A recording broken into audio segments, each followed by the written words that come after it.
आराम से बैठकर इस वीडियो को देख रहे हैं।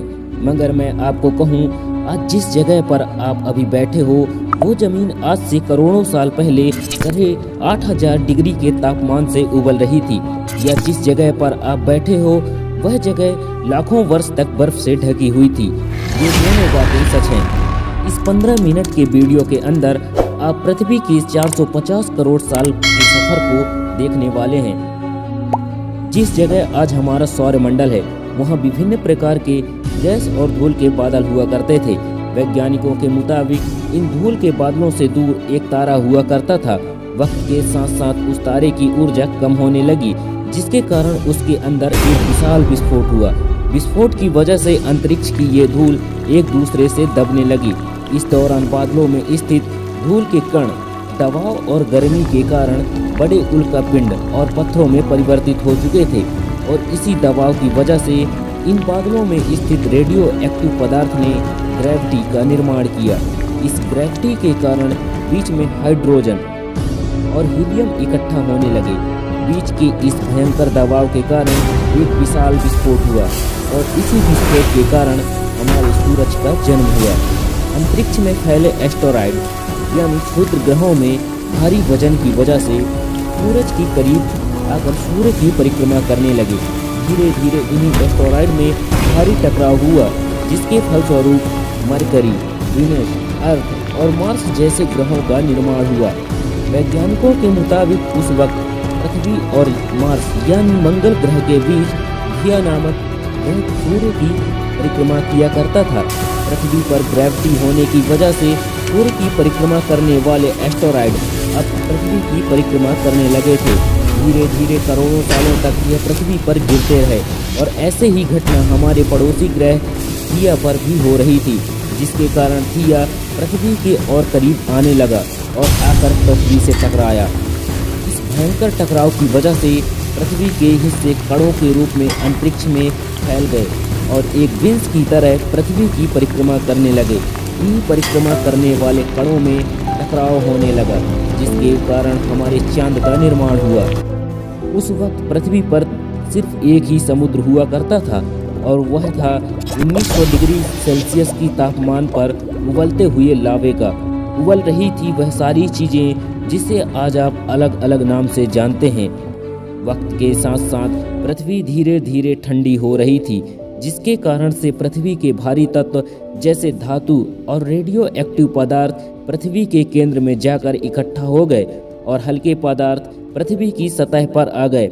लाखों सालों तक पृथ्वी पर उल्कापिंडों की बरसात हुई और इन्हीं गिरते हुए उल्कापिंडों में जमा था नमक, मिनरल्स और पानी।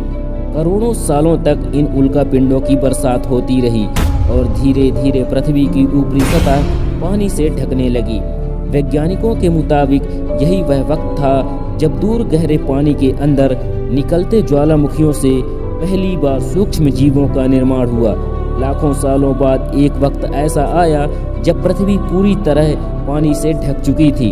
हमारे पृथ्वी के सबसे अंदर का कोर रेडियो एक्टिव पदार्थ से बने होने की वजह से हरदम गर्म होता रहता है, लेकिन जब भी पृथ्वी की ऊपरी जमीन ठंडी हो जाती है तब पृथ्वी के अंदर की गर्मी बाहर नहीं निकल पाती, जिसके कारण ज्वालामुखियों का निर्माण होता है। और उस वक्त कुछ ऐसा ही हुआ।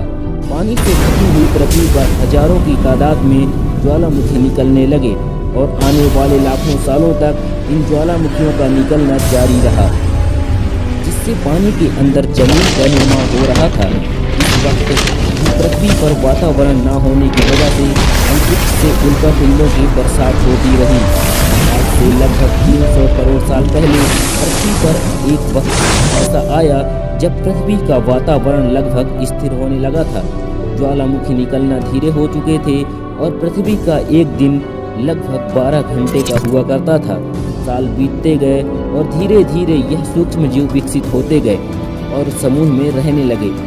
आज से लगभग 250 करोड़ साल पहले पृथ्वी पर पहली बार ऐसे जीवों का निर्माण हुआ जो जीने के लिए ये पानी के अंदर के मिनरल्स यानी खनिज पदार्थ और धूप का इस्तेमाल करने लगे और मल त्याग के रूप में ऑक्सीजन बाहर निकालते थे। इस वक्त ज़्यादातर पृथ्वी पर ज्वालामुखी निकलना बंद हो चुके थे और इन माइक्रोबैक्टीरियस की वजह से वातावरण में ऑक्सीजन की मात्रा बढ़ रही थी। वातावरण में ऑक्सीजन बढ़ने की वजह से पृथ्वी का वायुमंडल बनना शुरू हुआ और आने वाले हजारों सालों तक वातावरण में ऑक्सीजन की मात्रा बढ़ती रही, जिसकी वजह से पृथ्वी के ज़्यादातर हिस्सों में ये सूक्ष्म जीव फैल गए। और हजारों साल बाद एक वक्त ऐसा आया जब पृथ्वी में ज़्यादा ऑक्सीजन बढ़ने के कारण ये सूक्ष्म जीव मरने शुरू हो गए। उस वक्त तकरीबन पृथ्वी का वातावरण ठंडा होने के साथ साथ ऑक्सीजन से भी भर चुका था, जिसके कारण जमीन और वातावरण में स्थित आयरन यानी लोहे के मिनरल्स पानी में स्थित ऑक्सीजन से रिएक्ट होने लगे। और एक वक्त ऐसा आया पृथ्वी की जमीन आज की मार्स के जैसे लाल हो चुकी थी। वक्त बीतने के साथ साथ पृथ्वी की टाइटैनिक प्लेट में दरार होने लगी, जिसके कारण पृथ्वी के अंदर का लावा जमीन की तरह कई लाखों सालों तक खुला उबलता रहा। और यही वो कारण था जिसके कारण पृथ्वी के वातावरण में कार्बन डाइऑक्साइड की मात्रा बहुत बढ़ गई और पृथ्वी पर एसिड की वर्षा शुरू हो गई। एसिड की वर्षा की वजह से पृथ्वी का तापमान घटने लगा और तापमान इतना घटा कि पृथ्वी के ऊपर का पानी बर्फ में परिवर्तित होने लगा। पृथ्वी पर पहली बार भयंकर एसिड आया। उस वक्त पूरी पृथ्वी सफ़ेद बर्फ से ढक चुकी थी। आमतौर पर धरती पर जब सूर्य की किरणें गिरती हैं तो जमीन उन किरणों को सोख लेती है, मगर क्योंकि पूरी पृथ्वी बर्फ से ढक चुकी थी और क्योंकि बर्फ सफ़ेद और चमकीली होती है, जिसके कारण सूर्य की किरणें धरती पर गिरने के बाद वापस चली जाती थी, इसी के कारण पृथ्वी पर कई लाखों सालों तक बर्फ से ढकी रही। लेकिन फिर से पृथ्वी के अंदर की गर्मी ज्वालामुखी के रूप में निकलनी शुरू हुई और इन ज्वालामुखियों से निकलने वाली गर्मी ने बर्फ को पिघलाना शुरू कर दिया। इसी बीच पृथ्वी की गहराई में बचे कुछ सूक्ष्म जीव धीरे धीरे बदल रहे थे और अब वो ऑक्सीजन का इस्तेमाल अपने शरीर को बड़ा और जटिल बनाने के लिए इस्तेमाल करने लगे। इस बीच पानी में अलग से भी छोटे समुद्री पौधे निकलना शुरू हो चुके थे। बाहर जैसे जैसे ज्वालामुखी निकल रहे थे वैसे वैसे वातावरण कार्बन डाइऑक्साइड की वजह से गर्म हो रहा था। के साथ साथ बर्फ तो पिघलने लगी, मगर धरती पर फिर से एसिड की वर्षा शुरू हो गई, जिसके कारण फिर से पृथ्वी ठंडी होने लगी और फिर से पृथ्वी की ज़्यादातर सतह बर्फ से ढक गई। ऐसा बार बार कई हजारों सालों तक होता रहा और इसी कारण अब समुद्री जीव धीरे धीरे वातावरण के हिसाब से विकसित हो रहे थे।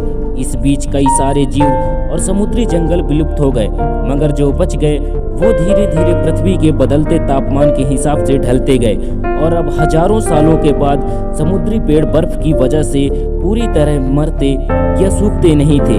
अब सूक्ष्म जीव समुद्री जीव बन चुके थे। जब फिर से ज्वालामुखियों ने पृथ्वी की बर्फ को पिघलाना शुरू किया, तब यह समुद्री पेड़ जल्दी विकसित होकर फैल गए और धीरे धीरे वातावरण में ऑक्सीजन की मात्रा बढ़ने लगी और अब पृथ्वी पर होने वाली एसिड की वर्षा भी कम होने लगी। वातावरण में ऑक्सीजन के आने की वजह से पृथ्वी की ओजोन परत मोटी होने लगी और आज से लगभग 47 करोड़ साल पहले पृथ्वी पर पहली बार मोमोस नामक प्लांट उगना शुरू हुआ। वक्त के साथ साथ जमीन में अलग अलग प्रकार के पेड़ पौधे उगना शुरू हुए। एक वक्त ऐसा आया जब जमीन के पेड़ों की लंबाई लगभग 80 से 100 फीट जितनी लंबी या आज के 5 से 6 मंजिला बिल्डिंग जितनी ऊंची हुआ करती थी। ये वो वक्त था जब समुद्री जीव समुद्र से बाहर निकल रहे थे और जमीनी जानवरों में परिवर्तित हो रहे थे। धरती की ज़्यादातर जमीन एक जगह इकट्ठा हो चुकी थी, जिसे आज हम पैंजिया महाद्वीप के नाम से जानते हैं। पृथ्वी का वातावरण और तापमान अब लगभग स्थिर हो चुका था और अब लगभग 21 से 23 घंटे का दिन हुआ करता था। अब समुद्री जीव पानी से बाहर रहने लगे थे और वातावरण के हिसाब से उनके शरीर का रंग रूप बदल रहा था। धीरे धीरे यह जमीनी जानवर डायनासोर्स में परिवर्तित हो गए। जिन डायनासोर्स ने पेड़ पौधे खाना शुरू कर दिए, उनका शरीर लंबा और विशाल रूप से विकसित होने लगा। कुछ डायनासोर शिकार किया करते थे, जिनके कारण वह छोटे और तेज होते चले गए।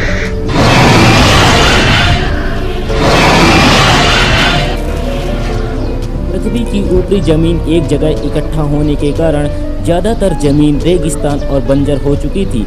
ज़्यादातर जंगल समुद्र के करीब हुआ करते थे, जिनमें डायनासोर्स रहा करते थे। आज से लगभग 20 करोड़ साल पहले पैंजिया महाद्वीप टूटना शुरू हो गया। पैंजिया के विभाजन होने की वजह से पृथ्वी की ज़्यादातर ऊपरी जमीन पानी के संपर्क में आने लगी, जिसके फलस्वरूप पृथ्वी पर हरियाली बढ़ती गई, जिसकी वजह से डायनासोर्स और ज़्यादा विभिन्न और विशाल होते चले गए। डायनासोर्स ने आने वाले लगभग 20 से 30 करोड़ साल पृथ्वी पर राज किया। उस वक्त डायनासोर समुद्र से लेकर जमीन और आसमान तक पूरी पृथ्वी पर राज किया करते थे। इस दौरान अफ्रीका से टूटता भारत सीधे आज के तिब्बत से टकराया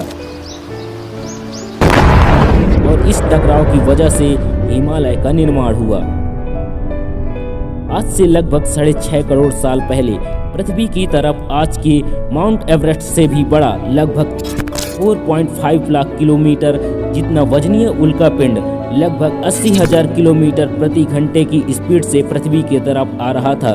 पृथ्वी की सतह को छूते ही उसमें भयंकर आग लगी और वह जलते हुए सीधे पृथ्वी से टकराया। इस टकराव से निकलने वाली ऊर्जा आज की लगभग 10 करोड़ परमाणु बम एक साथ फटने के बराबर थी। जहां यह उल्का पिंड की आग, वहां के पेड़ और जानवर तुरंत भाप बनकर जल गए।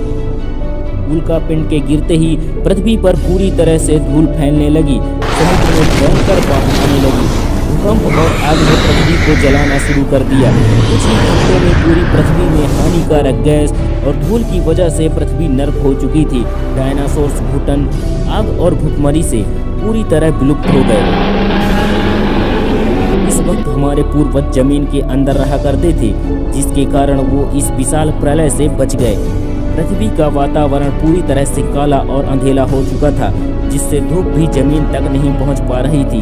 पृथ्वी के पेड़ और ज़्यादातर जानवर विलुप्त हो गए।